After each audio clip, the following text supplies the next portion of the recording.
company says they can. How much can you,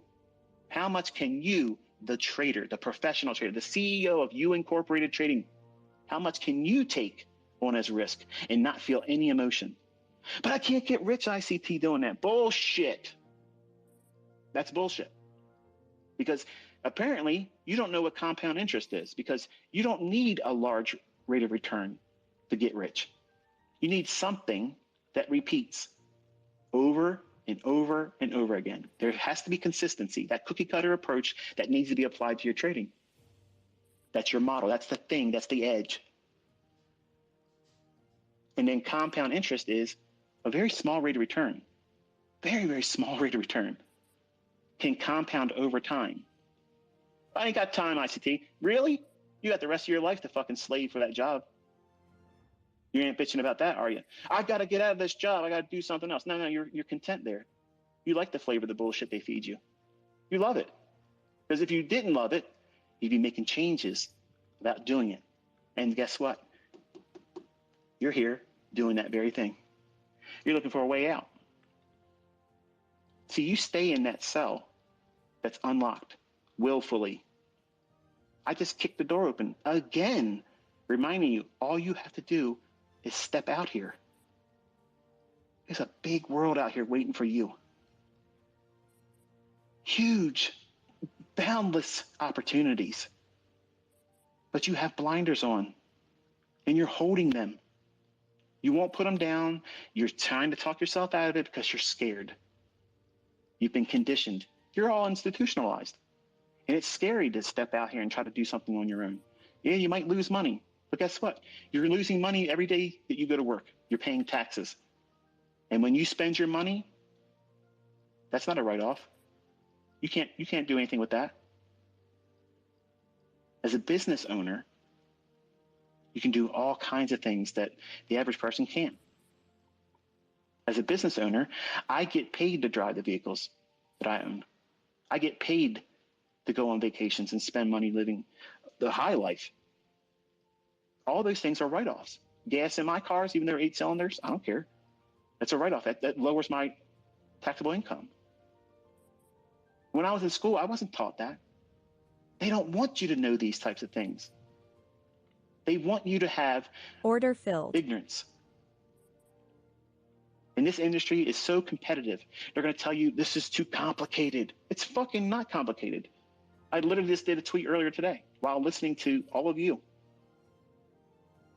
Very simple approach to doing one model. And when you understand that language, it's the Silver Bullet model, by the way, but in a text format that can fit in a small little segment of price, or not price, but of paper, like a business card. But there's difficulty in someone seeing that for the very first time and understanding, what does that mean? Right. What does draw on liquidity mean? It means that the market's going to gravitate towards that liquidity. Well, which one, ICT? Because I see relative equal highs and relative equal lows. Which one do you look for? Where do you think the weekly chart's going to expand? Your bias is established with the weekly chart. Then every session and every day bias needs to be in alignment with that. Then you have high probability. Ooh. So you're saying that I could see low resistance liquidity runs if both of those are in agreement. Yep, that's it. There you go. It's done. What are you worrying about? Why are you complicating it? I say all this stuff in the videos. I didn't hide it from you. But you're looking for something that you have a preconceived notion about. This is what I need to hear. If he says this, it'll make it easier. Instead of just listening to everything that I'm educating you with, or anybody else that can prove they can trade. If they're teaching you something, a well-defined approach to doing it, listen. Don't have selective hearing. Listen. If they're taking the time to spend on you, teaching you, educating you, it's worth it for you to be taking notes. Not just write down the notes and never refer back to them again. Wait a day, come back to them and read them again. And what does it mean? Do you feel any different in terms of what you were taking down in terms of notes? Go back and listen to the medium that these educators, me or anyone else, have produced for you. And you'll be surprised what you think is now new. It was added after the fact. When it's because it's a lot of information. There's a lot of things going on between the high and the low of the day. There's a lot of things that are going on. But here's the wonderful thing. You don't need to worry about every single aspect of what it is that I know about the marketplace and what I'm able to teach you. You just need to find one small little segment of price action that repeats, that you can see easily, that you can time. This is what fits my personal life. I can do this because it fits my life. When you focus on that and you put yourself in that situation, it allows you to groom your expectations as a future professional trader. But if you don't have a target and a routine that you adhere to, you're not going to get there.